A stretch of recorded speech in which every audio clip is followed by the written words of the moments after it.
So we've shown you a video to show you what happens when you're using a stat guide. Here we're using a stat guide on the lower. What you're seeing is the pickup stage on one side of the screen. On the other side of the screen, you're seeing the planning stage, the extraction, and the placing the pins. We have a special tool, or we have a special stage that allows me to position this. And you can see the PTFE going into place, and then you'll see the pickup stage happening on the lower jaw. So the idea is at the end of this stage, we now have the provisional picked up. And while the provisional is being picked up, we're then going to start to send it off for our technician to do the finishing touches on this. You can see again, as you saw in the previous video, we use a light cured material just to pick up the shell in place. This is the video obviously where we're further along. And this just allows us to do with the, to basically get all the planning that we've prepared and to be able to actually get the teeth into the right position fairly quickly. I'm just going to keep playing this until we get to the point at the end on the video where we're doing the pickup, until the pickup happens. But really, if you just want to take a moment to make sure you look at the other side so you understand the sequence of events, where we place first of all the base guide, we then extract the teeth, we then use the surgical guide to place the implants, and having used the surgical guide to place the implants, we then carry on with the rest of the process, put in the abutments, and then do the pickup, as you can see in that case. Also, a quick thing to note is when we're dealing with molar teeth, if they're solid, I'll try and split them into their roots so that we preserve as much bone as possible.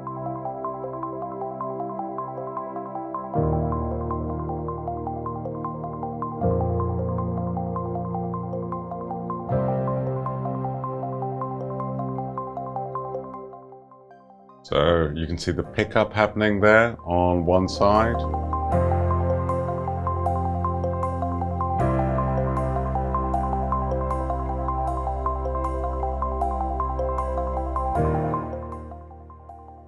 That's it coming off there.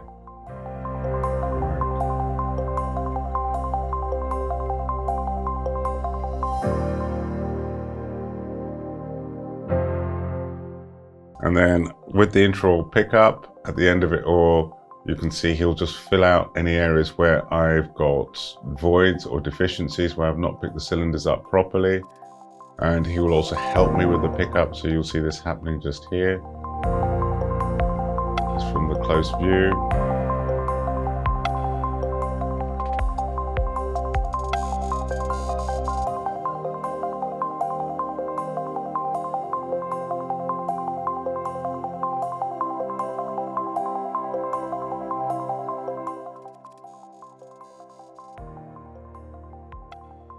So just to repeat, he first of all makes sure, I'll need the technician's help preparing initially to make sure I've got everything in the right place. Then at the pickup as well, he'll be chairside with me, and again just making sure I've picked everything up. And then from that stage where he gets handed this, he then is going to do his finishing. And here you can see where we've just done the pickup.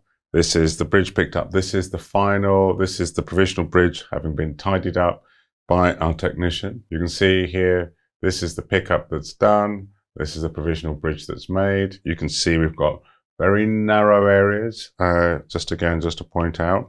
And just to remember what we were talking about before, the abutment here will be part of the crestal zone. So this part here will be all part of the crestal zone. The bounded zone will extend up to there.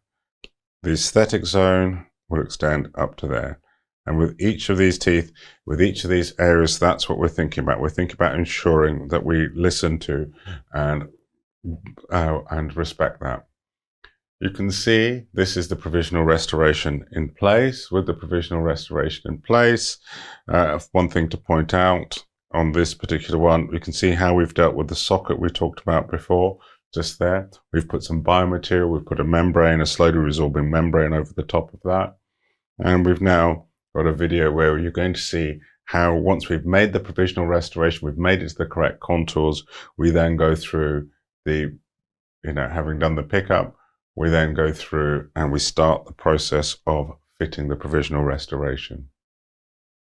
After we've completed the pickup, and you'll see here, we'll just go back a second, that's the end of the pickup. In the meantime, our technician has completed and finished the provisional restoration and made the correct contours. Here you'll see the provisional restoration being tried in. You'll see that all the areas have been smoothed, adjusted, and everything has been made. And what we're looking to do now is we're looking to place this provisional restoration and then carry out our hard and soft tissue manipulation around this provisional restoration so that we can shape the tissues as needed. So you saw before how we advanced the tissue and mobilized the tissue. You can see it there. And what we're going to do now is just move and manipulate that tissue as needed around the provisional restoration. Here we're just releasing doing a little bit of muscle release, so a very thin incision into the periosteum, and then from there mobilizing and checking that we can manipulate and move the tissue as needed.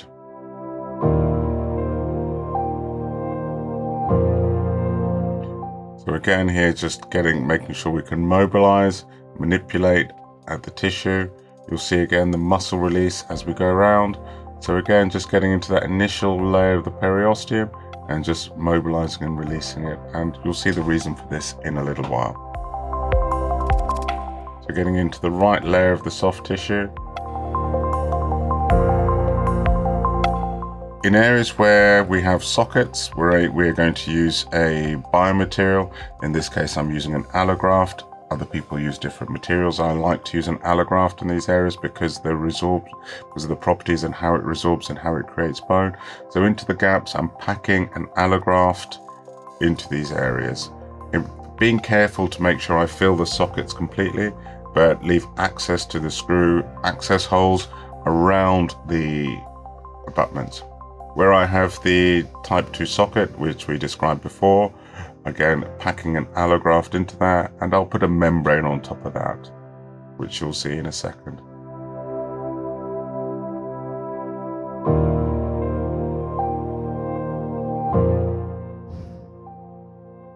So again, using this tool, we're making sure we pack the sockets as needed.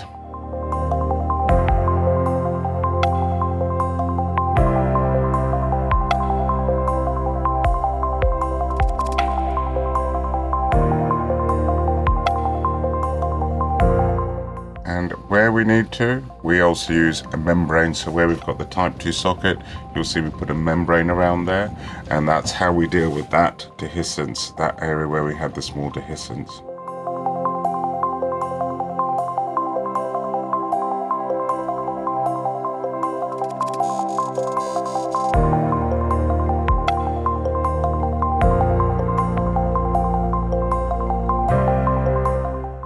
Now we go to soft tissue grafting.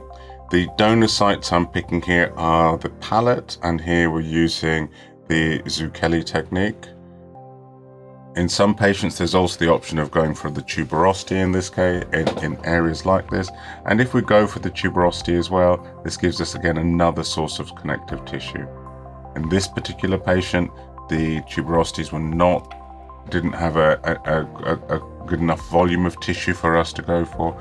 So we were able to get adequate tissue using these two donor sites. You can see the difference between the two tissues. One is a lot yellower, which indicates a lot more fatty tissue, and this is again how we de-epithelialize the free gingival graft we've collected off the left hand side. So once we've got these bits of soft tissue, I'm going to put them in the anterior area, and you'll see me putting them in. So just placing the grafts into those areas, and we'll deal with the posterior areas where we have edentulous sites in a slightly different way. So the tissue is put in these areas just underneath the flap, and once it's put underneath the flap, we then suture. This is a vertical mattress suture we're using just in this area, and pulling and pushing the tissue into and manipulating it around the provisional restoration that we've seated. We use a combination of vertical mattress sutures, sling sutures as needed for areas where we can see the shape that we're trying to make.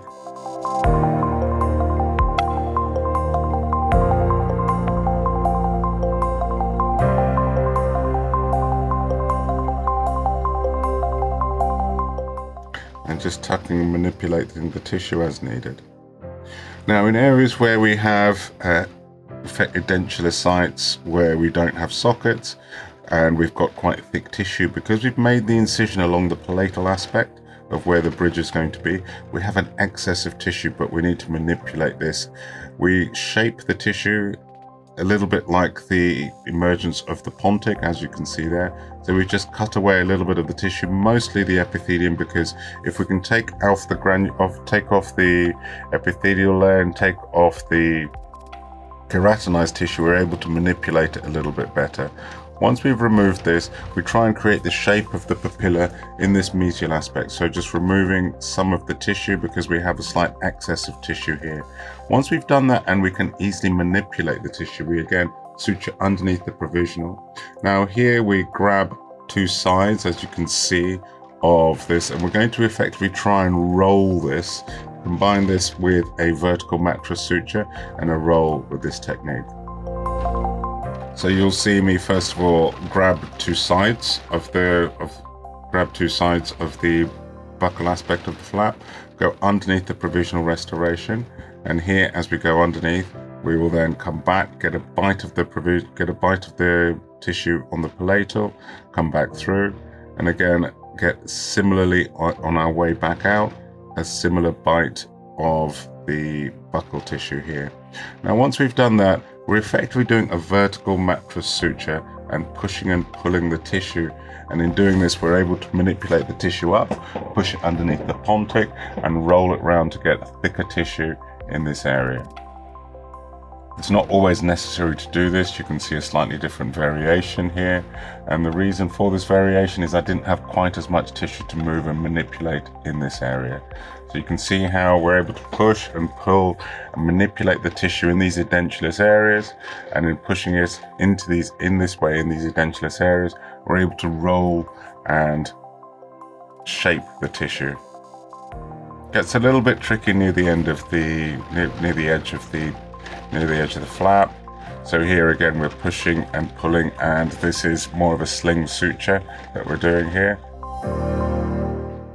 And the other thing we do, just again to prevent migration of any of the graft and also to hold everything into place, we're carrying out effectively a very long interrupted suture just to pull the tissue into place here.